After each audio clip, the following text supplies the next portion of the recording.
Bonjour et bienvenue à Juste un moment. Pour le dernier épisode de l'année, je vous emmène sur l'île de la Cité à Paris, où s'est tenue samedi dernier la cérémonie de réouverture de Notre-Dame. Le 15 avril 2019, un incendie a ravagé la cathédrale Notre-Dame de Paris. Les images des flammes ont fait le tour du monde, marquant profondément les esprits. À l'époque, Emmanuel Macron avait promis de reconstruire Notre-Dame en 5 ans. Aujourd'hui, cette promesse est tenue malgré les nombreux défis rencontrés. Il a fallu d'abord sécuriser le bâtiment pour éviter un effondrement.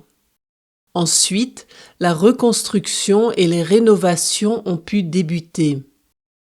Surnommé le chantier du siècle, ce projet a été financé grâce à des dons massifs. Parmi eux, des mécènes de grandes entreprises françaises ont couvert presque la moitié des coûts, tandis que plus de 300 000 donateurs privés du monde entier, dont de nombreux Américains, ont apporté leur soutien. Même si les travaux ne sont pas encore tout à fait terminés, Notre-Dame a retrouvé sa splendeur. Le samedi 7 décembre, une cérémonie solennelle a marqué la réouverture de la cathédrale.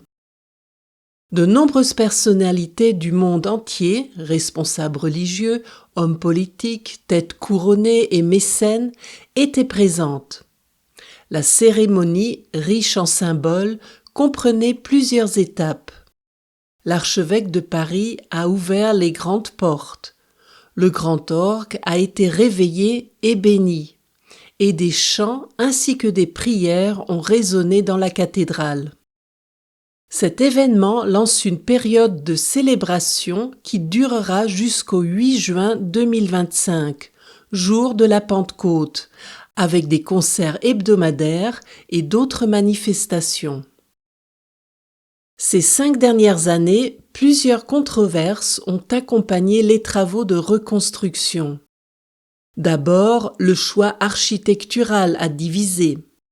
Certains proposaient des projets modernes et audacieux, mais la décision de reconstruire fidèlement à l'original a finalement rassuré. Le financement privé a également suscité des critiques. Des voix se sont élevées disant que l'argent aurait pu être utilisé pour d'autres causes urgentes, comme la pauvreté ou le logement. En outre, des militants écologistes ont pointé l'impact environnemental du chantier, notamment l'utilisation massive de matériaux et les transports nécessaires. La cérémonie du 7 décembre n'a pas échappé aux polémiques. La liste des invités, perçue par certains comme une récupération politique et médiatique, a fait débat. Le rôle du président Macron a également été critiqué.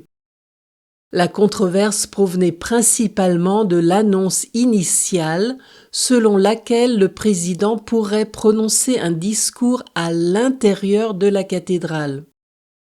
Ceci a suscité des critiques quant au respect de la laïcité en France.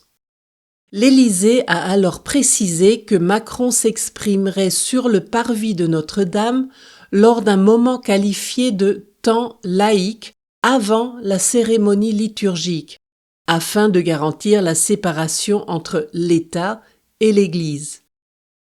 Finalement, la météo a contrecarré le déroulement de la cérémonie et tous les discours ont eu lieu à l'intérieur de la cathédrale. Malgré ces controverses, la cérémonie du 7 décembre a marqué un moment d'unité et de célébration. Les débats autour de Notre-Dame soulignent à quel point ce monument est bien plus qu'un édifice. Il est le symbole chargé d'histoire, de spiritualité et d'émotion qui continue de susciter des passions dans la société française et au-delà. Et voilà pour aujourd'hui. Nous nous retrouvons le 10 janvier 2025. En cette période festive, je vous souhaite un joyeux Noël et une très bonne année pleine de joie, santé et réussite. N'oubliez pas de vous abonner et de me suivre sur Instagram et Facebook pour ne rater aucune nouvelle. Je vous dis à bientôt pour un autre moment ensemble.